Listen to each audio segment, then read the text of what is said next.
साथियों, राजेंद्र पाल गौतम ने कहा, जो दमनकारी नीतियां कभी अंग्रेजों ने अपनाई थीं, आज वैसी ही मानसिकता सत्ता में बैठे मनुवादी सोच वाले लोगों में दिखाई दे रही है। भाजपा शासित राज्यों में दलितों, पिछड़ों और आदिवासियों पर अत्याचार की घटनाएं लगातार बढ़ रही हैं और रुकने का नाम नहीं ले रही हैं। सबसे चिंताजनक बात यह है कि शासन प्रशासन का दुरुपयोग कर पीड़ित परिवारों को न्याय दिलाने के बजाय उन्हें ही दबाने की कोशिश की जा रही है। साथ ही जो विपक्ष के नेता पीड़ितों के साथ खड़े होना चाहते हैं, उन्हें रोका जा रहा है, उन पर कार्रवाई की जा रही है। क्या यही लोकतंत्र है? क्या न्याय मांगना अब अपराध बन गया है?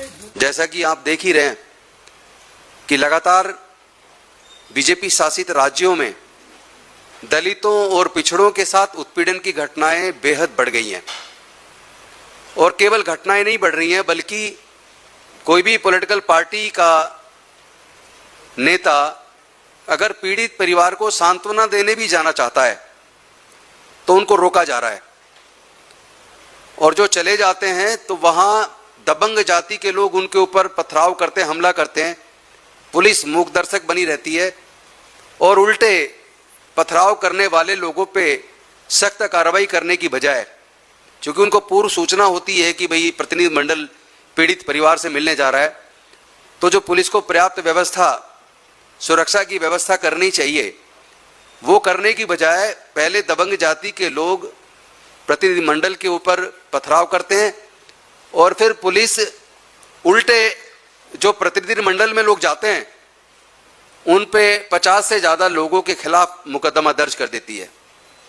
तो ये दमनकारी जो नीति अंग्रेजों ने अपनाई थी, आज आज़ाद भारत में सत्ता ऐसे मनुवादी लोगों के हाथ में है जो लगातार दमनकारी नीति दलितों के, पिछड़ों के, माइनॉरिटीज के, गरीबों के, मजदूरों के, किसानों के खिलाफ ही इस्तेमाल नहीं कर रहे हैं दमन का, बल्कि इसके साथ साथ जितनी विपक्ष की पार्टियां हैं, विपक्ष के नेता हैं, उनके खिलाफ भी वो दमन की कार्रवाई कर रहे हैं। और मजे की बात तो ये है कि जो पुलिस अधिकारी, जो आईपीएस ऑफिसर्स हैं या जो डीएम हैं, आईएएस ऑफिसर्स हैं, जो एक यूपीएससी का एग्जाम पास करके जाते हैं, जिनको पावर संविधान ने दी है, वो संविधान द्वारा दी गई पावर का इस्तेमाल सत्ता के इशारे पर विपक्ष को कुचलने के लिए, दलितों पिछड़ों को कुचलने के लिए, मजदूरों और किसानों को कुचलने के लिए कर रही है।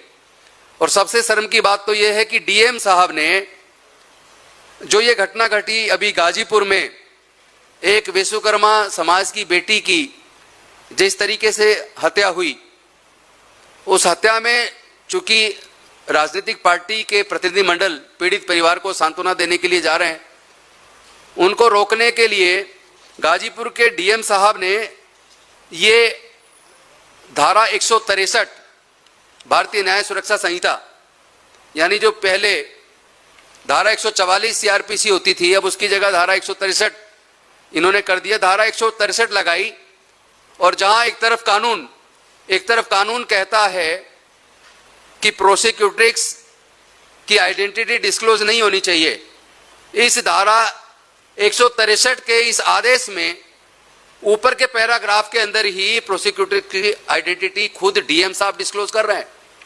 यानी डीएम साहब कानून को नहीं मानते, उनकी नजर में कानून की और संविधान की कोई वैल्यू नहीं है। जहां एक तरफ कानून कहता है प्रोसिक्यूटिक्स की आइडेंटिटी डिस्क्लोज नहीं होनी चाहिए, वो पहले पैराग्राफ में उसका नाम खोल रहे हैं और उसको पब्लिसाइज करके पब्लिक को बता रहे हैं भाई ये धारा 144 163 लग गई है और यहां पे आप ना आए, इस जिले में एंट्री करोगे तो भी पकड़ लिए जाओगे। तो साथियों, अभी गाजीपुर के साथ साथ हरदोई के अंदर एक कुशवा समाज की बेटी का भी हत्या हुई है। और लेटेस्ट अभी कल के अखबार में मैंने पढ़ा, प्रतापगढ़ में उत्तर प्रदेश में एक दलित समाज की बेटी की हत्या करके और उसको पेड़ से लटका दिया। शर्म की बात यह है कि उसके कपड़े अलग निकले पड़े हैं, चप्पल अलग पड़ी है, और अभी तक भी जितनी सख्त कार्रवाई होनी चाहिए इन सारे घटनाक्रमों में, ये प्रतापगढ़ की घटना है, देख लीजिए आप। तो इस तरह लगातार उत्तर प्रदेश में आखिर दबंग जाति के लोग, वो दलित व पिछड़ी जाति की महिलाओं को लगातार उत्पीड़ित कर रहे हैं, उनकी हत्याएं कर रहे हैं।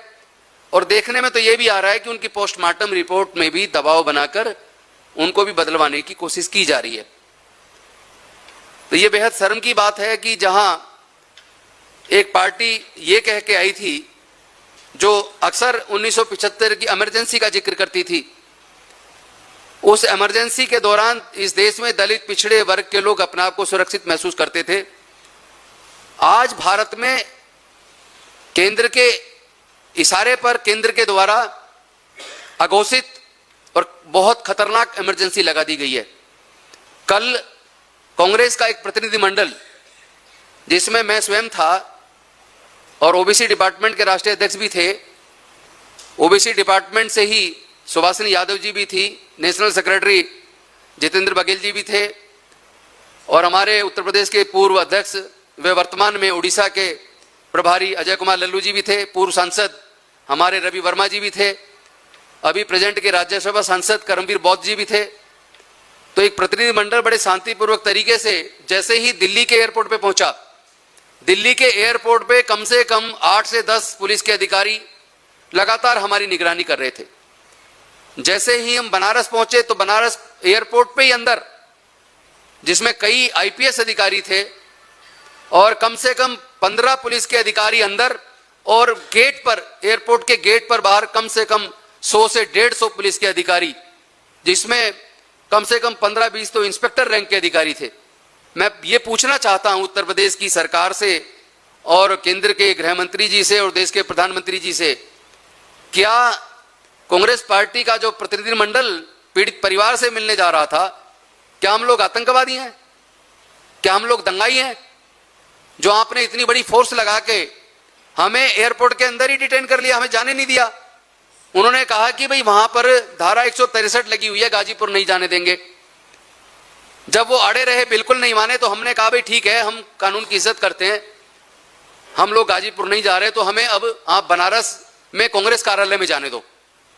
दुख की तो बात यह है कि पुलिस ने हमें कांग्रेस कार्यालय में भी नहीं जाने दिया, और एयरपोर्ट के गेट से जैसे हम बाहर निकले, सैकड़ों पुलिस के अधिकारी और कर्मचारी वहां मौजूद, और जो अपराधियों को, जो कैदियों को जो पुलिस की वैन लेकर कोर्ट में आती है जेल से, उस वैन में हम लोगों को बिठा के वो बड़ा गांव थाना बनारस लेकर पुलिस गई। पूरे दिन हमें डिटेन करके रखा और शाम को फिर छोड़ा।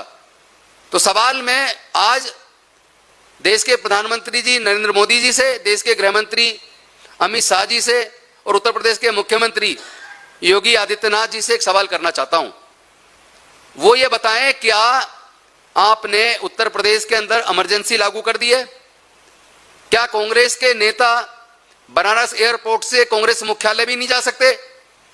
अगर आपने लॉ एंड ऑर्डर को, सिचुएशन को ध्यान में रखते हुए अपने डीएम के माध्यम से गाजीपुर में धारा 163 लगा दी, हमने मान ली, लेकिन क्या बनारस के कांग्रेस कार्यालय में भी आप हमें जाने से रोककर हमें गिरफ्तार कर लोगे?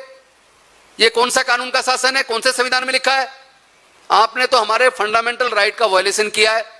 मैं आपसे मांग करता हूं कि पुलिस के उन अधिकारियों के और डीएम्स के खिलाफ आप मुकदमा दर्ज करें जिन्होंने हमारे फंडामेंटल राइट का वायलेशन किया और हमें कांग्रेस मुख्यालय जाने से रोककर गिरफ्तार करके कैदियों की वैन में लेके हमें वो थाना लेकर गए। और दूसरा, एक घटना नहीं है, एक ये घटना देखिए आप, ये राजस्थान की घटना है। राजस्थान के अंदर ये राजस्थान की घटना है जिसके अंदर एक 16 साल के बच्चे को थाना चौपासी, जिला खैरतल, तिजारा, भिवाड़ी, वहां से बच्चे को घर से उठाकर पुलिस लेके गई और ले जाने के बाद उसको इतनी बुरी तरह मारा, उसके पैर तोड़ दिए गए, उसको जो बताया गया कि उसको पानी में डुबोया गया जिससे उसके फेफड़ों में पानी चला गया, और उसके बाद पुलिस ने उसको वेंटिलेटर पे भर्ती कर दिया। जब बच्चे को उसके माँ बाप के सामने पुलिस लेके गई, वो एकदम स्वस्थ था, और उसके बाद ऐसा क्या हो गया कि वो बच्चा वेंटिलेटर पे।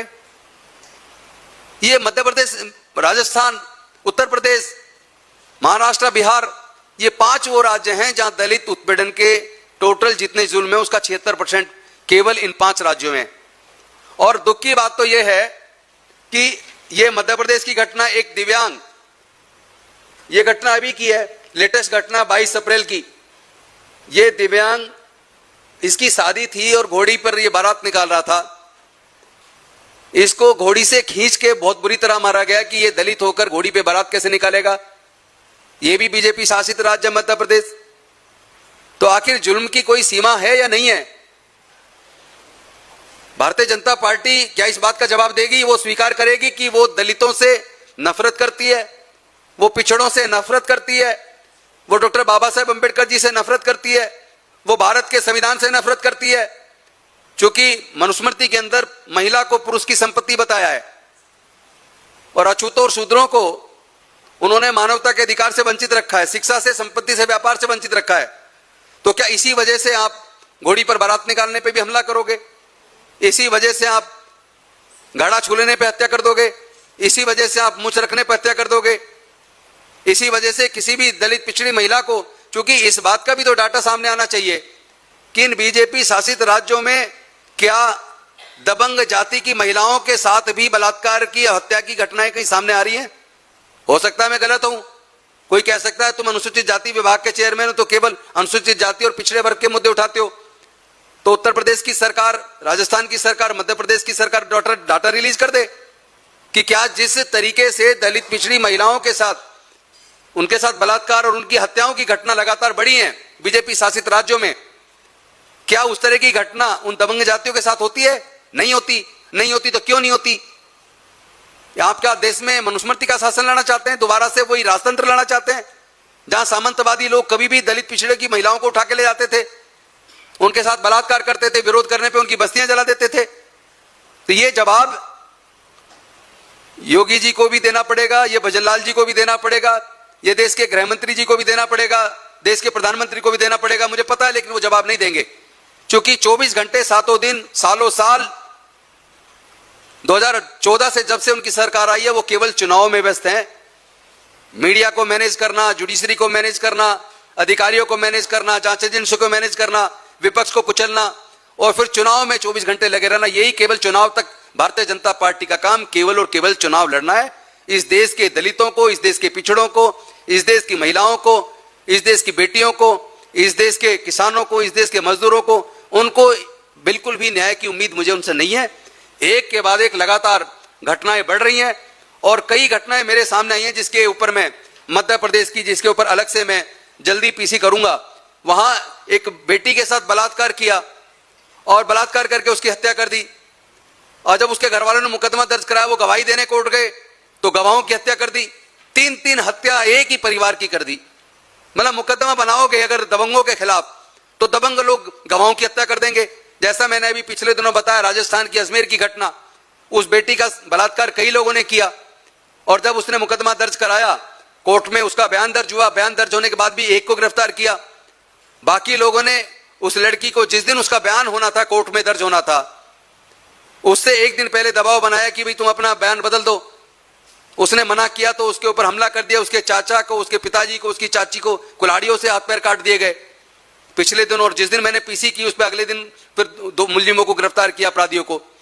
तो ये दबंग लोग आखिर ऐसा क्यों कर रहे हैं? किसकी सह पे कर रहे हैं? कौन है जो उनको संरक्षण दे रहा है?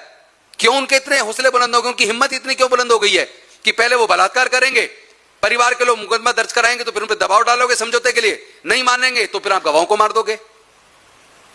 तो क्या कानून का राज बीजेपी के सरकारों में है या नहीं है?